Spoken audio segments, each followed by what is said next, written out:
My name is Shirley Marie Smith. I am from Newark, New Jersey, born in Newark, New Jersey, but I live by way of all North Jersey, East Orange, Orange, Newark, Irvington, Hillside, Union, Elizabeth, Linden. I lived quite a few places. I am the wife of J.R. Smith, NBA champion, former Cleveland Cavaliers, but he's now enrolled in school, and I'm super proud of him. Yes, at HBCU in North Carolina. My early childhood was a little rough, as for many, because what I do believe we all have a story, and God has given me the ability to tell mine on many platforms. It was an obstacle, and it was a challenge.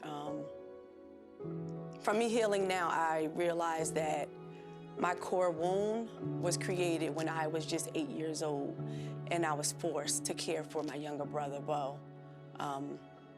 My mom was addicted to crack cocaine.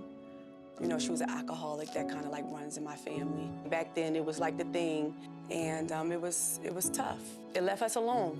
It left us alone. I was forced to feed him, to take care of him, to be his source, to be his outlet, to be his provider, to be his caretaker. And that came with many different obstacles, many different struggles, a lot of heartache and a lot of pain, abandonment issues.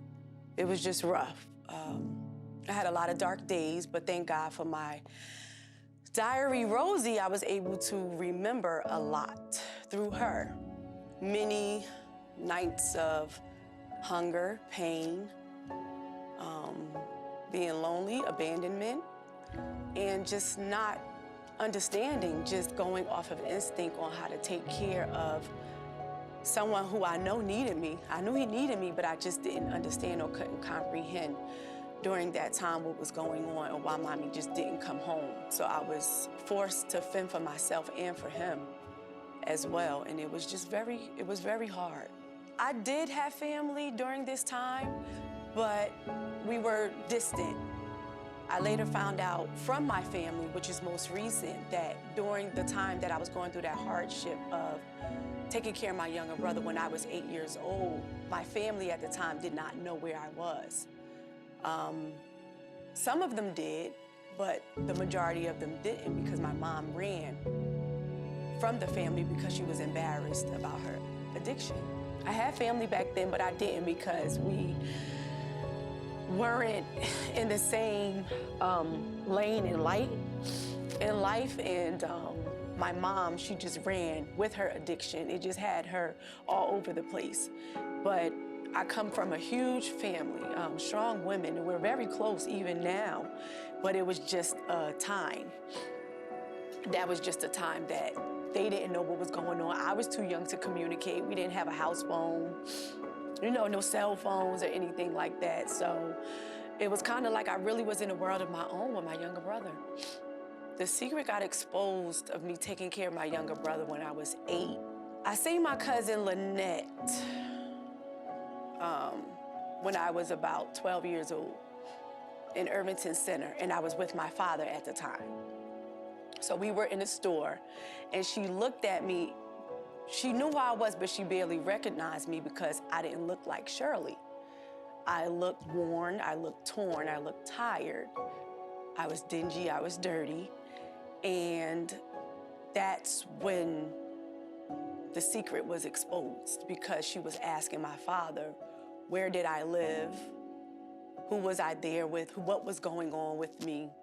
After the secret was exposed about me taking care of my younger brother, she started to come and get me like every weekend, to stay weekends with her at her house, with her and her mom, who was my papa auntie.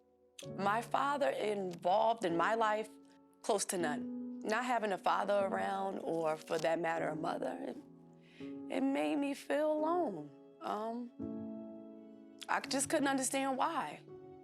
And sometimes I have my days today where I still can't understand why, but I'm growing through it.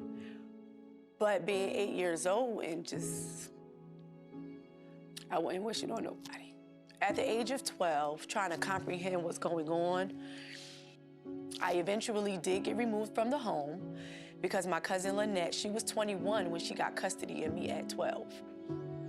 She was coming to get me every weekend to take me to her house, and one weekend, she was dropping me back off at home, which really wasn't home. It was just another place we were staying because we got evicted. And she said, I gave her a look. She looked at me in the back seat, and I gave her a look, and she just said she had to come back and get me. She left me, but when she drove off, she said it just didn't sit right in her spirit. And she came back and got me. And I never went back. And what happened to Bo when I left, he ended up going to go live with his father because my mother just wasn't mentally, physically stable enough to care for us. But as you can imagine, if you're raising someone, I felt like I abandoned him.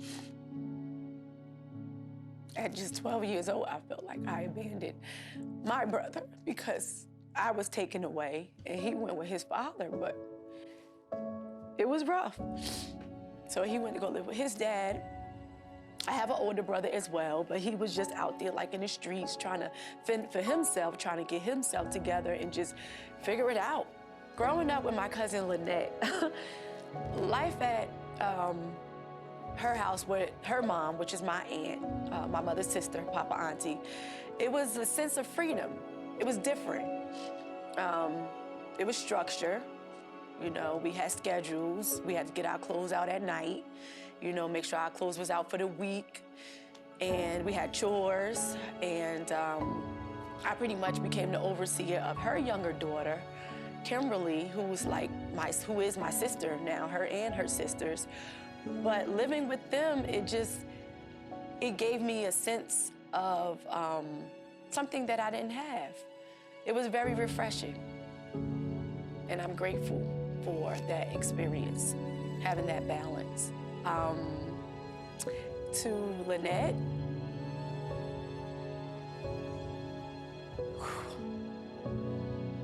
thank you for saving my life. And to Papa Auntie, who is, she's been there for almost all of our family members, like my lineage, my cousins, and all of us. She's housed just about all of us. I just want to say to her, God bless you and thank you, because she could not be the mother that she wanted to be for her own children because she always had all of us. So I thank Bugsy, I thank Michael, and I thank Lynette for sharing their mom with all of us. Lynette had custody of me from about 12 to, I was in my 20s. Like I was going to community college before she moved down south. My teenage life, it was really good. I became accustomed to making friends and having sustainable relationships that I still have to this day. Middle school and high school was the best years of my life. I was prom queen as a senior. It was just so good. It was so good. I feel safe now within my teenage years because I have stability, I have structure, I'm working, I have a good roof over my head, 3 meals a day. The little things, love, warmth, coming home to lights. It just was a total 360 from when I was a child to now fast forwarding to becoming a teenager. I was in a safe space, a safe environment. I'm grateful. I was grateful, really grateful. College life for me, initially it was a little stressful, like applying to schools and stuff like that. And all of my homegirls, they were going to Morgan State. So I applied to Morgan State and they were all getting their acceptance letters and I never got mine. So I was like stressed out. They were getting ready for school and have that like university experience. And I found out that my transcripts were never received. So that was a low blow for me, and I went through a really sad time because everyone who I built a relationship with or were friends with, they were all leaving. And from me being 8 years old, I started to gain abandonment issues. So I always felt like if it was someone I loved, they were going to eventually leave. So here I am now in high school, and I'm like, oh, we're all going to Morgan State. But they were gone, they left, because my transcripts got lost in the mail. To no one's fault. Still to this day, I don't know what happened, but I had to end up going to community college and in New Jersey, Union County Community College in Cranford. At community college, I majored in communications. I wanted to do communications because I just like TV, radio, television, and just having that media side to me, learning about the behind the scenes. When I had my first daughter, I was 25 years old when I gave birth to Demi. I was in a relationship with JR. We were not married at the time, but we planned to have her. And yeah, here she is now, all big, taller than me. My children. I love those girls. I have 3 daughters, and I also have a bonus daughter. My oldest daughter, Demi, is 12. Then I have Dakota, who was my micro preemie baby. She is 4, getting ready to be 5, thank God. And I have Denver, who's the firecracker. She's 3, she will be 4. And my bonus daughter, Peyton, she is 12 as well. She'll be 13. So yes, I have 4 girls total, and they all have contributed to my life in a different way. All of them have helped me in a different way. Demi, she was my firstborn. She was the only child for 8 years before having Dakota, which is my micro preemie, and it was a struggle because I had her at literally 22 weeks. Having Demi full term and then having another child super early and not even understanding what premature birth was at the time, it brought forth a lot of questions, a lot of pain, a lot of heartache, uncertainty. And it just was a roller coaster because we were in the NICU for 141 days. And she barely came out with skin.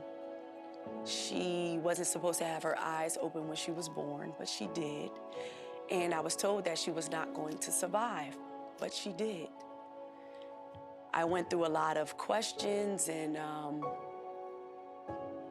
it was a hard time, but my purpose was also born with Dakota, because I realized that I had a voice and I had a story to tell. And that's when I really, truly believed that I was here on this earth for a reason. And I stopped asking God why she was born so early. And I began to thank him for allowing her to survive and be born so early. But even within that, I had Denver right after. She was not planned, but she's here. And with Denver, I ended up going through postpartum depression, because now with Denver following after Dakota, I had to be on bed rest. I had to get the shots in my buttock every week. In order for them to just hold her in, I had to get stitched so she wouldn't fall out, and I just didn't understand. I could not comprehend it. And then I have Peyton, who is my bonus daughter, but she taught me and showed me how to love unconditionally, because she was conceived when me and JR was together. We were not married at the time, but we were in a relationship. And I quickly came to realize that we always try to make it about us, but it's not about us, it's about the children. Me and my brothers, we all have different fathers, and I see what that's like. I know what that's like, and I can taste what that's like. And I did not want that for Demi or for her sister, and I didn't want that for any of the girls. So she showed me how to love unconditionally, because she's mine. I love her with my whole heart, and I always will, no matter what. No matter what. So my experience with postpartum depression was kind of like weird, because I didn't know what it was. I did not know what I was going through until I came out of it. You know, as African-American women, we're taught to be so strong, you know, hold everything and everybody on your back. It's going to be all right. Just pray and you'll be okay. But we're drowning. And I was drowning, and I didn't understand why. During the time of my postpartum depression, I was married, and I just was deflecting, creating arguments, and I just didn't love myself. I didn't know that I mattered. I didn't know that I had a voice. I just didn't understand. I didn't want anything to do with Denver. I'm like, I don't want to feed her. She's crying, but okay, she'll be all right. Like, I was so detached, but I didn't know why. I could not put my finger on it until I truly took the time to understand why I was spiraling out of control. And once I did that, I was able to identify that I was suffering from postpartum depression, and I was broken, and I had 2 children back to back, and I did not have help at the time. I did not have a nanny. I was just surviving. And I wish I would have done better, but I just was not educated in the area, and I just did not know. So that's why it's true, and it's embedded in my heart to help and to serve and to make sure if it's just one person I can help get through this experience and be okay, I'll do that with every bone in my body because I know what it feels like. Initially, I did not seek therapy. When I was going through all of that, postpartum depression, lack of self-worth, I didn't seek therapy right off the bat because I gotta be strong. I don't have time for therapy. I don't have time for Shirley. I have to raise my children. I have to be a wife. I have to cook. I have to clean. I have to do laundry. So no, I did not seek therapy initially. It was around October 2018 when rock bottom was just the bottom. And I just was like, I'm not myself. And even my family members identified that I was not myself. And I just cried out to help. I called my bishop, and I, just was crying, and I was just spiraling out of control. I was like, Denver keeps crying. I don't know what's going on with me. I'm hurting. I don't know what to do. And she was just like, hey, let me give you someone's number. And he can do regular therapy, counseling, marital therapy, whatever you need. And without hesitation, I called immediately. Therapy did everything for me and then some.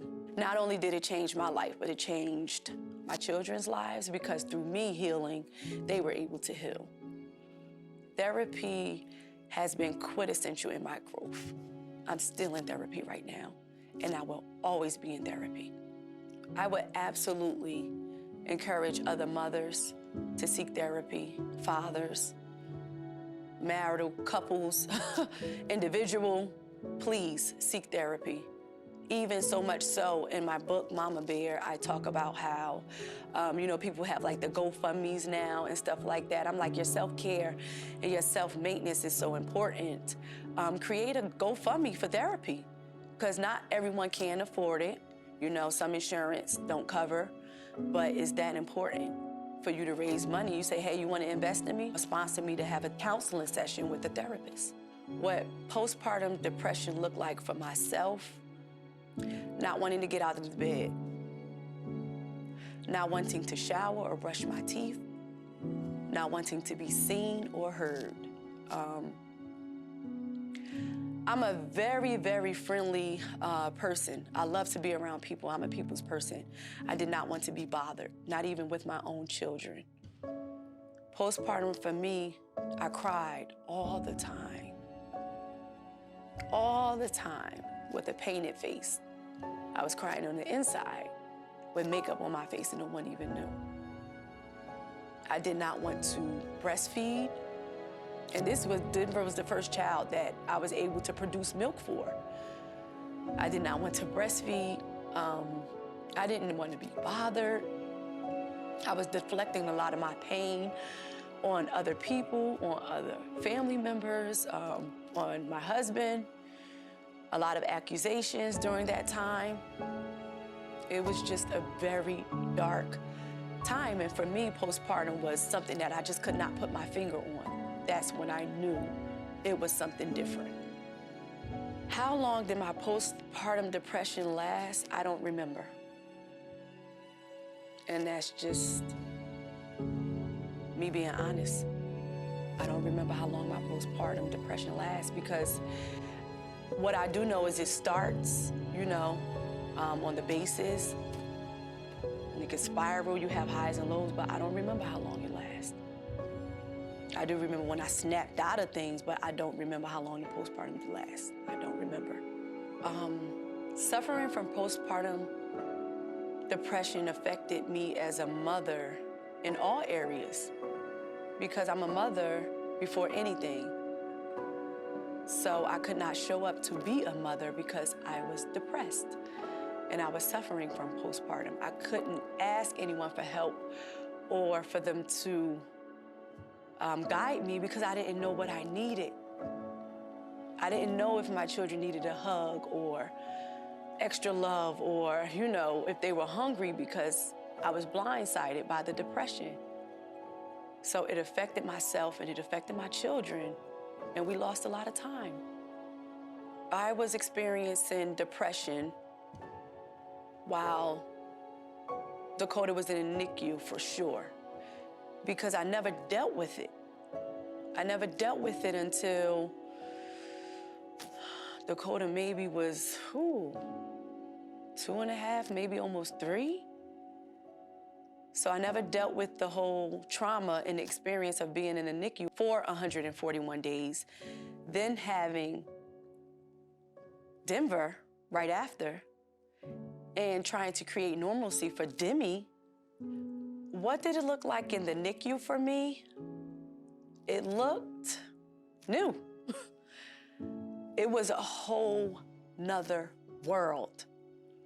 It was a community.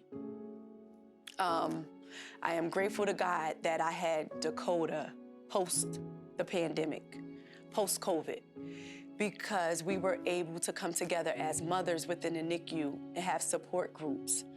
And every Friday we would do arts and crafts and just create some sense of normalcy within the hospital, within the NICU. We would ask each other questions, and it was very personable, unlike it is right now. But it was a whole different world. Some days were good days, some days were bad days. Some days was, I can't believe this days. It was really, it was a whirlwind, but it was an experience. It was an experience. My experience with the nurses and the doctors in the NICU was unbelievable. I commend them a millionfold for what they do, what they experience, and what they observe and have to see with their own eyes. Their strength is unmatched. To come in and wear a mask, or to have a solid heart, or just have to be there for a person you don't know if a parent is going to lose their child or not. They communicated, and I feel like once the doctors and nurses know that you're there to advocate and be there for your child and be that voice of reason for your preemie or micro preemie, that opens up the line of communication even more. So my experience personally was really good. I have close to no complaints about the doctors and the nurses. I honestly know in my heart that my treatment was different because of who I was married to and because of the life that we were in our lifestyle. Hands down. I know without a shadow of a doubt, I'm not even going to sit here and patty cake. I know it was different. And it is disheartening to me because I do a lot of community work at the hospitals through my Coda Bear in Newark, New Jersey, and I see the difference. I can smell the difference of being not treated on the same wavelength as others who may have priority or might be in celebrity status. And it's unfair. It really is. It's unfair. Some differences that I can see, which is something that I'm fighting for right now, is I had Dakota and Denver, both of my youngest daughters, in Hillcrest Hospital in Ohio, and we had cameras. We had cameras in the NICU, and if I was not able to be there, whenever I did force myself to leave, I was able to look at her on the camera, make sure she was okay, or give the access code to a lot of my family members. Here in New Jersey, the hospitals that I am associated with, they do not have cameras. That's one of the biggest things that's on my heart to raise money for. So we can get cameras for parents to be able to see their children, because, you know, in the urban community, we have to work. We have to work. Like, what? Not work? I can't go back to work. That doesn't exist. So if they were at ease a little, if it would ease their hearts a little bit to know that they have cameras in the rooms, they would be able to breathe a little easier. And that's just one of the main things. I mean, just overall in reference to like a little bit of like favoritism, or I'll see what I can do, just to touch on the surface. But I mean, blatantly, it was there.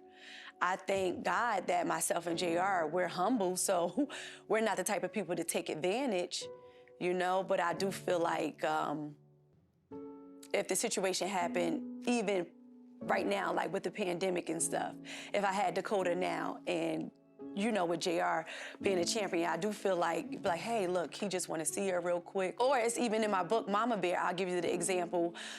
When Dakota had to have her tonsils and adenoids removed, she was at the hospital here in New Jersey, and you know they had COVID restrictions, and it was supposed to be one parent in the room at a time. Now he had to fly back from LA to come visit, but he was having a hard time to get on a flight because, again, of the pandemic. But when he got to the hospital, and I think they did do it, but of course they're gonna try to cover their butts. I'm not gonna say any names, but they allow him to come upstairs. It's supposed to be one parent in the room at a time. So me abiding by the rules, when I knew he was coming up, I like dipped out of the room and was just in the hallway, but they didn't come check. They didn't make sure it was only one parent in the room. It was just like, oh, okay, here you go. Oh, you mind we take a picture? Like, that's not fair. It's not fair. The time when I felt most supported by JR was the whole NICU experience and having Dakota 20 weeks early. He was just there, even in silence. He was very supportive. He was very much like, you know, call a nanny or call and get help, or he knew he couldn't really do too much of anything because we both like was in the unknown. We didn't know what was going on, but me knowing him for so long and so many years, I knew what he was saying without even saying it. And he was very supportive, and he was there for me during that time, which was crucial for the both of us. It really was, and he was solid. He was really solid during that whole time. When I got to the point to peel back the layers within my own life, I realized that a lot that I was going through as an adult had a lot to do with me as a child, that 8-year-old little girl. No, I don't feel like I was able to give my children what they needed. Holistically what they needed? No, not then. Now, yes, absolutely. But when I was going through the postpartum depression, I didn't even know what I needed. So how was I able to identify what my children needed? A good mother, hands down. But in reference to being like emotionally connected,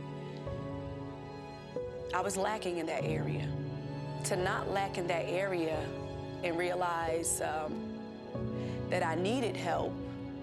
And it's almost like, you know, when you get a taste of something good, you want more of it. So therapy was that start for me. And me being able to just share and have a safe space and have that 1 hour that was just for me. It created a whirlwind of wanting more, and I wanted more, and I wanted to find out more, and I wanted to find out why I was spiraling, why I was drinking the way I wanted to learn more. So I did more therapy. I did more peeling back layers. I went on a retreat, and I did spiritual healing to figure it out, to learn, to peel back my own layers. With therapy, I didn't have any stigma. I just was uneducated. I did not know what therapy was. We didn't grow up talking about therapy. We didn't grow up talking about what it can do for you. We don't talk about therapy. I think we don't talk about therapy in the African American community because we still have so much on our backs. We have our ancestors on our backs, and we're just taught to survive, period. A lot of times we don't grow up with the resources to be able to learn about therapy, or don't have the financial stability to be able to afford therapy. And we just go like we're robots, like we're machines, and we're not. My Coda Bear nonprofit organization, it just brings a smile to my face because, again, when Dakota was born in 2017, and that's when my Coda Bear nonprofit organization was founded. And it also brings a smile to my face because that's when my purpose was birthed. And up until then, I think I was, 33 when I had her? So 33 years of just existing and not living. That's horrible, you know? But when she was born, I started living through her. Yes, I started to have a purpose when Dakota was born because I often would question, like, God, I'm a great person. I give the shirt off my back. I'll help anyone. If someone needs $1, they can have the whole dollar. I'm not gonna say 50-50. So I struggle with watching everyone else have a purpose around me and me not find my own lane. But when Dakota was born, I always at heart been a writer, love poetry, which goes back to my diary, Rosie, when I was 8 years old. She was my outlet. My diary, I would write in her. And it brings you to the future, which is me starting a blog, talking about my experience with Dakota in the NICU. I started blogging right in her hospital room. So that's how my Coda Bear was birthed. I would blog every day. I would literally just write my feelings, what I was going through, how I felt that day. And I had no idea how huge the premature world was. Just 4 years ago, almost 5 years ago, I had no clue what premature birth was. 5 years ago. I'm almost embarrassed to say that. I did not know what it was. So that's how my Coda Bear was birthed, and we help families. We ship globally. We just shipped to Trinidad not too long ago. I run everything out of the garage of my home right now, but I am looking forward to getting a building. And yes, we step in with postpartum depression. If you have a need, you have your baby early, you need necessities, strollers, car seats. We help with all of that. We did a community baby shower last summer, and we were able to support and bless 80 mothers, me. And I'm honored to be able to serve and just help and be a vessel. There is a website, www.mycodabear.com. We do have a P.O. box that people can ship to.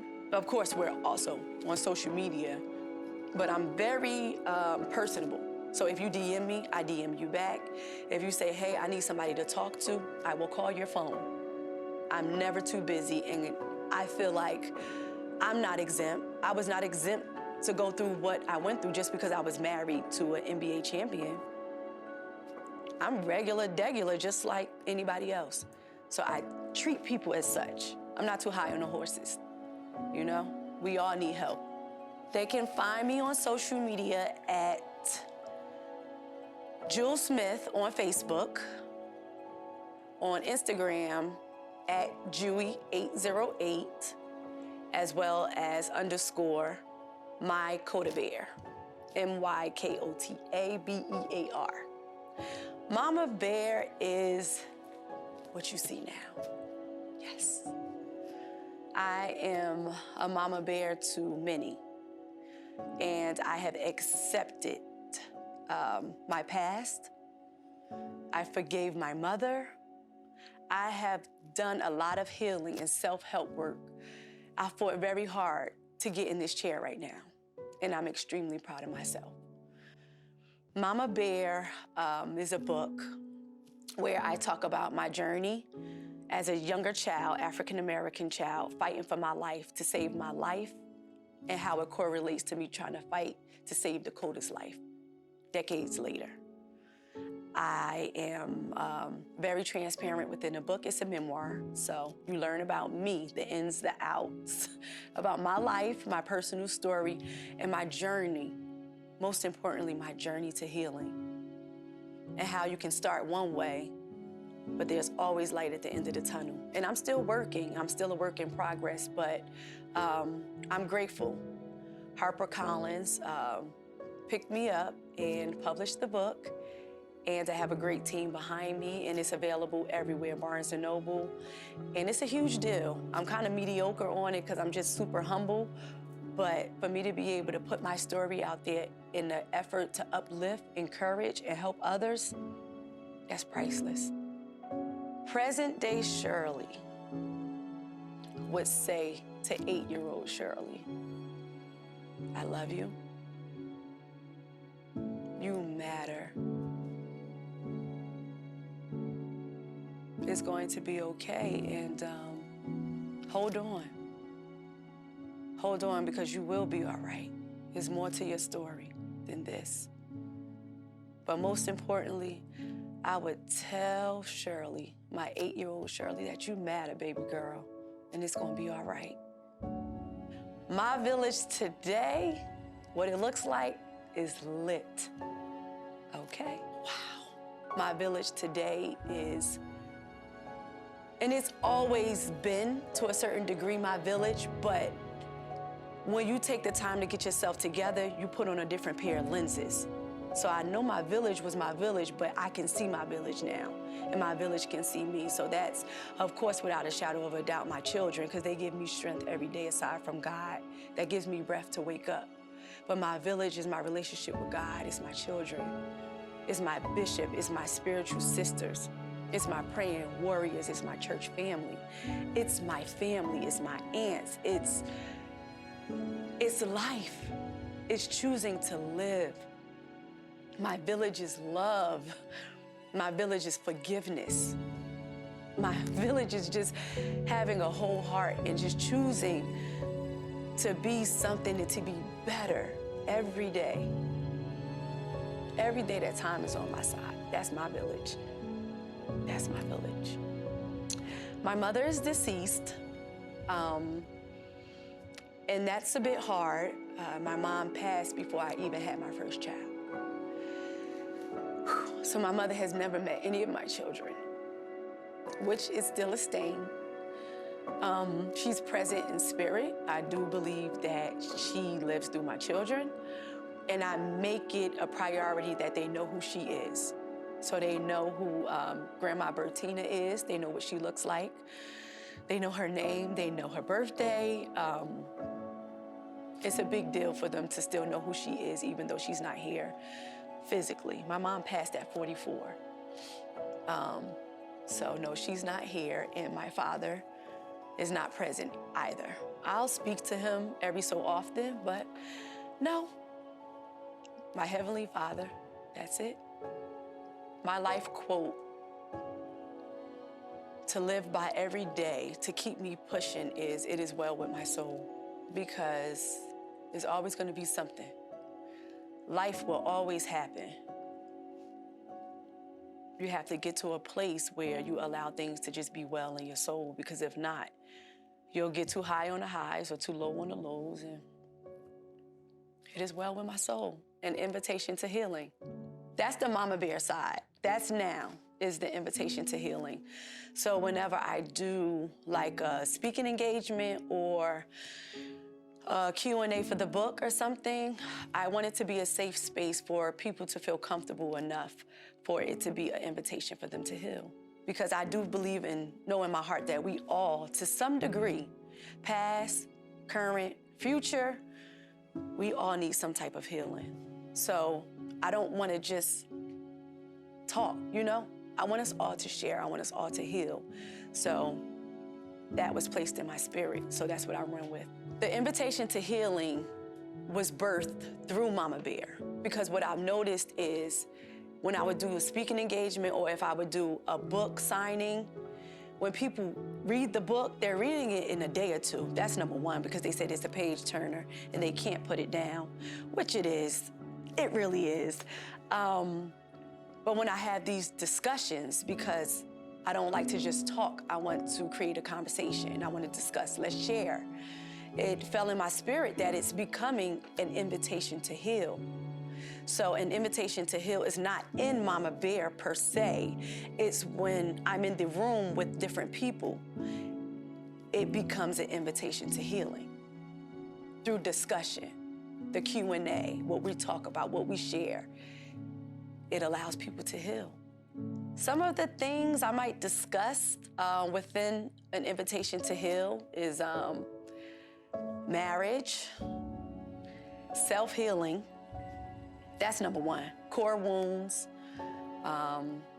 premature birth, depression, abandonment issues, life after, everything. Everything. Nothing is off topic within the invitation to heal. Nothing is out of boundaries. Nothing is shh. I'm very transparent. The invitation to heal happens through like mini seminars. You can book me online. I do private parties, and like, you know, somebody have like, oh, we're gonna give you a bachelorette party. No, we're gonna have a self-healing party. Let's do that. Let's heal. Let's get this work, sis. So either that, or if I'm doing a book signing somewhere, it's also created like that, because I'm very intimate. So if God see fit for me to do like a book signing with like hundreds of people or what might have you in the future, cool. But as for right now, I'm okay with like 30 in the room. I want to engage. I want to see everyone's face. I want to hear everyone's voice. Very personable. If I can say this to any mother out there, I would like to share with you from my heart to yours to be encouraged. There's more to what you see right now. There's more to what you feel right now. And there's more than what you're going through right now. It does get better. Trust you me. I am a living witness, an example of going through to get through. Allow your journey to be your testimony and your testament. And be well. Be well.